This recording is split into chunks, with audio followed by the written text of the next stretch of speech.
milyan 330 iyo 500 waa lambar aan shaqeeyay muddo 15 cisho gudahood 1,370,000 waxay u dhigmaan dollar ahaan waa farankaad Djibouti laakiin dollar ahaan waxay u dhigmaan ilaa 750 baan u malayn ayay u dhigmaan 7,500 iyo 14 ayay u dhigmaan marka lambarka waxaan ugu sheegay waxa weeyaan lambarka seen u sameeyay ama ganacsiyeyn ka sameeyay waa maanta qisada aan kuugu hayo si aan kuugu dhiirigeliyo marka uu horeyso horta ciid mubaarak dhamaantiin waan idin wada salaamayaa meel ka soo joogtaan ciid mubaarak intaan sawir aan ku soo dhigi lahaa waxaan ugu talagalay video inaan ku sameeyo si aan kuugu dhiirigeliyo videogana waxaan u sameynaa lambarka aan kuugu sheegay waxa weeyaan waa dhiirigelin saaka inaan asxaabnahay ayaan u sheegay inaan videoga maanta soo wado markaas yiri tani waa sir ha iska sheegino markaas aan yiri maya waxaan rabaa kelmadda aan sheegayo inay dad dhiirigeliso kadibna xasanaad aniga ay iigu noqoto lambarkaas saan ugu sheegay anaa shaqeeyay muddo 15 cisho gudahood qisada iyo qisad kale iyo laba qiso kale ayaan ku hayaa bal ila soco markii dhaweyd coronavirus dadka xidhay ama covid-19 xanuunkan dadka xidhay ayaa shirkad e-commerce shirkado aan leeyahay e-commerce mid kamida ayuu inaan igala soo xidhay marka saad u ogeydeen ba ganacsigoo dhan u wala xidhnaa dad ka iibsadana ma jirin markaas igu yiri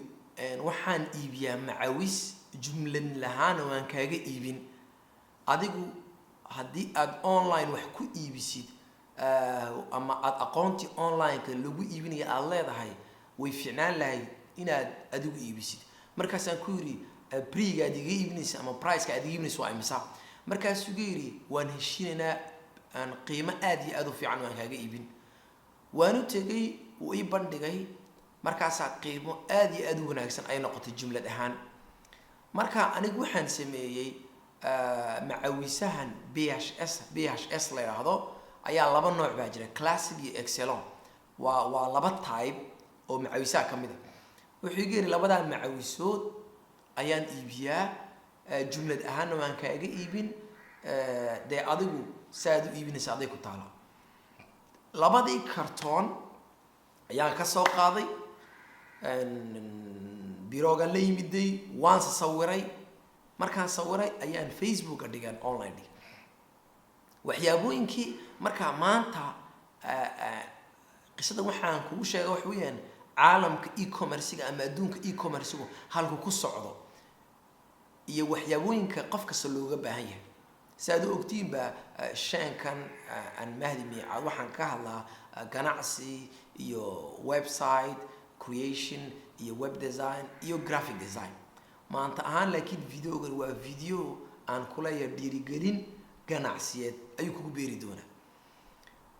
sawiraanta marka aad sawiraysid productigan ama alaabtan aad iibinaysid aad iyo aad ayay muhiim tahay inaad sawir fiican ka qaadid maanta macawise cid kastoo iibinaysa dusha ka sawirtaa isagoo bacda ku jiray sawiraan anigu laakiin sida professional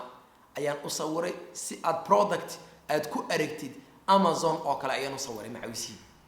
markaasaan Facebook dhigay aan xayeysiis Facebook ku sameeyay kadibna waxyaabooyinka aan kaga duwanaa dad kale oo e-commerce malaku waxay ahayd delivery waan sameeyay ilaa guriga dadka waan u geeyay xaafadaan u geeyay حتى markii igu horeysay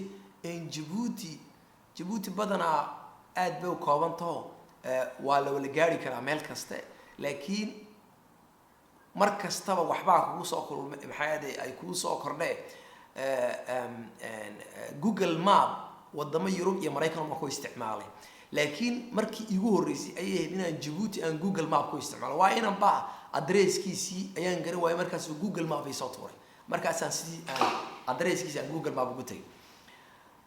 lacagta markii u horeysay hadaba markaan ninkan labada kartoon lacagteedii aan bixiyay aan ka qaatay ayaan malaha maalin mise maalin iyo barhkeed ayaa labadii kartoon u soo celiyey markaasuu ayaan ku yidhi waanigaa shaqaynaya waad aamintay soo maha haddaba dee imaka yay noqon kartoon yay noqon markaasaan sheeg aan u sameeyey sheeg sida damaanad oo kale yani deposit oo kale ah ayaan sheeg aan lacag ku qornayn ayaan u dhiibay oo on ku yidhi waa kaa sheeg haddaba intaa sheeg hayso damiin hayga noqoto aniguna intii aan karo haan qaato markaasaa dee kartoon 2 kartoon 3 kartoon kolba intii aan karayo aan qaadanayo sidii ayaan ku dhameeyey ilaa iyo maalmihii ciidda marka waxa aan video aan qisada kaga sheekeynay waxa weeyaan inay suuragal tahay maanta inaad e-commerce anoo Djibouti jooga aan ku sameeyey adoo Djibouti joogana aad ku samayn kartaa method of payment is wax loogu bixiyo imaka ahaan Djibouti waxa available cash on delivery COD waa cash on delivery marka qofka u geysid inaad lacagta ka qaadid mustaqbalka way soo socotaa kulli method yaal kale wax lagu bixin karo imaka dhawaan waxa soo baxday d-money oo ka dhigan yani lacagihii mobile lagu bixinay digital mobile lagu bixinay imaka Djibouti imaka markii horeysay ma aha laakiin markii hore shirkadaha kale way jireen shirkadahan digital laakiin intuba wala private bay ahayd way socon waayeen imaka laakiin shirkada Djibouti Telecom ayaa d-money imaka samaysay marka imaka aan kulli dadku maxay way isleeyihiin way soconaysaa waayo mar shirkad weyn oo sida Djibouti Telecom oo kale hadii la wareegtay way soconaysaa iyo dadka la isleeyihiin marka cash on delivery ga baan ku shaqeynayay qofka markaan u geeyo ayuu lacagta isiinayay markaasaan aniguna aan macawisiinay dhibaatooyin ku soo food sartay la yiraahdo marka qaar kood adresska aad garan weydaa oo muddo badan ay ka qaata iyo marka qaar kood inuu qofku yiraahdo waan doonayaa laakiin saacad kadib inuu maxaan ku raadayay shay ka noqdo kaaga dankii delivery gan waxaan sameeyay ramadaankii hore ayay ahayd adoo ilaayo 10kii u dambeysay la inuu xogaar ka horeysay la muddo 15 cisho ay ku lahaa had iyo jeer bacda al-fitar markaan afturo kadib ayaa delivery gan sameeyay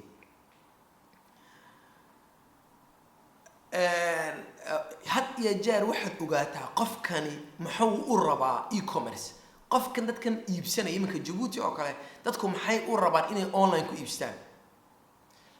dad baa jira maanta zaxmadan iyo gaariyaashan aan rabin inay yimaadaan dad baa maanta hawl fudayd istiraadad u raba qiimaha eegi ha oran qiimaha ma qiimeen ku iibiya qiimaha aad doonto dadku iibisid muhiimadda ugu weyn waa customer service muhiimadda ugu weyn waxa weeyaan qofkan aad wax siinaysid inuu ka tago isaga oo mabsuud isaga oo faraxsan inta qof anigu personally aan ugu tagay iyaga oo qosli aan ka yimid meemaysid ta ugu muhiimsan ayaa taas inuu qofkani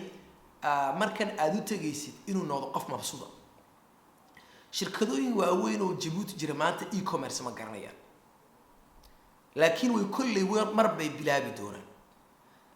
ganacsi kaste maanta adduunka wadamada ugu waaweyn waxa iyaga idil baa yiraahdaa Mareykanka baa yiraahdaa iska daa Djibouti wadamada kale Mareykanka weyn baa yiraahdaa ganacsiga yar ayuu wadan ku dhisan yahay ganacsiga yar waxa ay ka bilaamaysaa waxa weyn waa wax yar oo online ama offline aad ku bilowdid kadibna aad weynaatid anigu marka fursada ayuu baan kaga faa'iideystay inay ahayd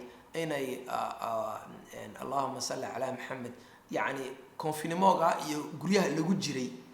ayaan fursada aniguna aad uga faa'iideystay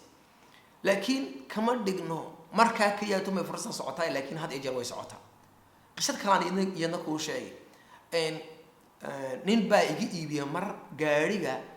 kursiga lagu fadhiisto galka la geliyo marka gaarigan wato waa bunni dahabi xiga aniguna waxaan rabay galkan lagu fadhiisanayo inuu u eekaado gaariga markaste dadka dariiq waxay hayaan waa color ama madow ama casaan anigu laakiin waxaan rabaa colorka bunniga dahabiga nin ayaa maalin igu yiri color baalka war kan iska daa ku gaariga u eeg ayaan rabaa ku yiri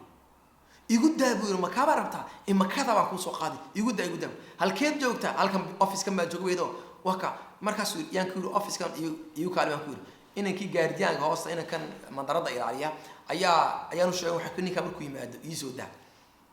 ninkii saacadiga wuu maqnaan kadibna alaabtii wuu soo qaaday alaabtanay galkan oo waxaan raadinay malaha 3 bilood 4 bilood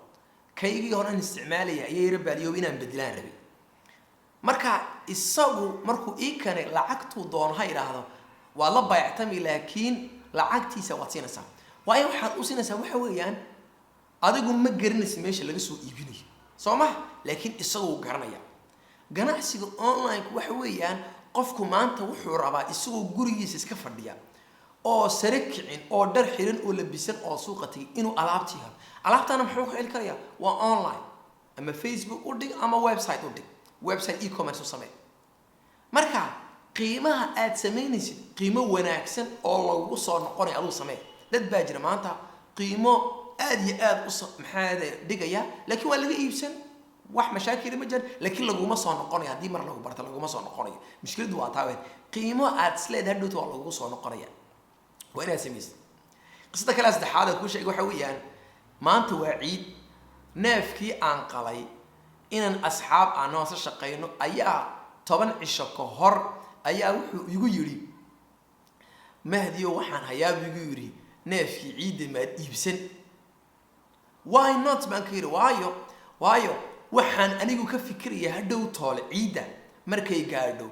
waad waayi doontaa tahay waa mid kale waa inaad adigu socotaayo waxaan ku leeyahay aad meeshii ariga ka soo iibsataa ariga aad soo iibsanaysid transport ayuu kaaga baahan yahay waxa soo dhan intaan iska dhaafay ayaa ninkii degdegaan ugu yiri ha waan rabaa aan ku yiri iikan uu iikanay markuu iikanay intuuna iikanin saacado maxay mirida ka hor ayaa waxa isoo hormaray dadkii ariga iibinay ayaa guriga hortiisa xitaa soo maray iyagoo ari fara badan iyagoo wada markaasaan ayaan inanka ku warday ari baa hor socday maan iibsam soo waday keenay saano sugay markaas maybe aan ku socdaa qiimihii markii aan weydiiyay iyo qiimaha inanka saaxiibkayga iibinayo way kala duwanaayeen qiimaha odayaashan ayaa raqiisnaa isagu laakiin dadka baa dhici karta inuu soo ka soo iibsaday transportkiisa ku darsanaya intuu ku soo liibran yahay ka darsanaysa lacag waxoogaa bay isdheediin waarun laakiin aniga waxay ii noqotay hawl fudaydis marka maanta waxaad doontid iibi ama haddaad arday tahay maanta ama haddii aad ganacsi ku tirjitid e-commerce-ga inaad bilowdahay maanta aad iyo aad ay wanaagsan tahay kaaga daranka alaabtan la soo iibinay ma aha un inay shiinaad ka soo iibisid iyo Dubai iyo meelo waaweyn ka soo iibsid haddii wadanka dhexdiisa aad tagtid oo ragga jumladayaasha inta la hadashid aad ku tiraahdid war jumlado qiimo fiican iga sii aniguna aan macmiil ku noqo markasta aan ka iibsaday marka adiguna maxaad sameyn service-kaagina waad ku darsan wada jumladu kaaga iibiyo jumladu kaaga iibiyay haddii xitaa qof u tagana kulli lacagtan aad oo ka iibinay kaaga ma siin way adiga waa jumlad ahaan qofkii u tagay kulli waa fardi waa xabad wuxuu iibinay marka qiimo horta sugin ma noqonayaan ta kale qiimi yar ay khidmad yar ama service kale ay dadka u liibreynaysan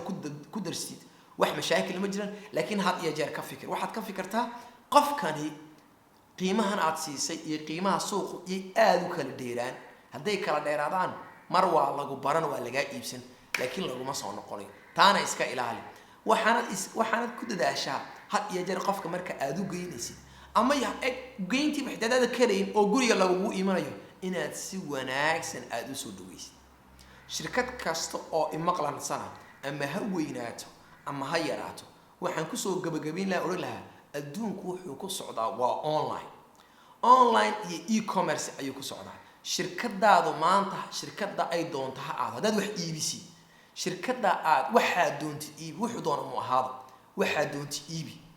haddii aad imaka geli weydid e-commerce hadhow tolo suuqa waad ka bixi suuqa dad ayaa aqoontoodii la maanta Facebook iyo e-commerce iyo website marketing development aqoontoodii bale shirkad weyn haddii aad tahay iyo tumeel dhaxaadaba haddaad tahay hadda ka fikir ka fikir si aad u geli lahayd cid ay doontaba ha ahaatee suuquu furan yahay cid wax kastana waa la iibin karaa marka intaasaan kusoo gabagabayn lahaa maanta inta ay hayga ahaato dhiirigelin dhalinyarta hayga ahaato inaan ganacsiga ku dhiirigeliyo haddii aad videogan u aragtay inuu video muhiima yahay way wanaagsanaan lahayd inaad asxaabta la sii wadaagtid hana la bakhaylin like-a iyo partageka iyo share-kana hala bakhaylin aad iyo aad baad mahadsantihiin asalaamu calaykum waraxmat ullahi wabarakaatu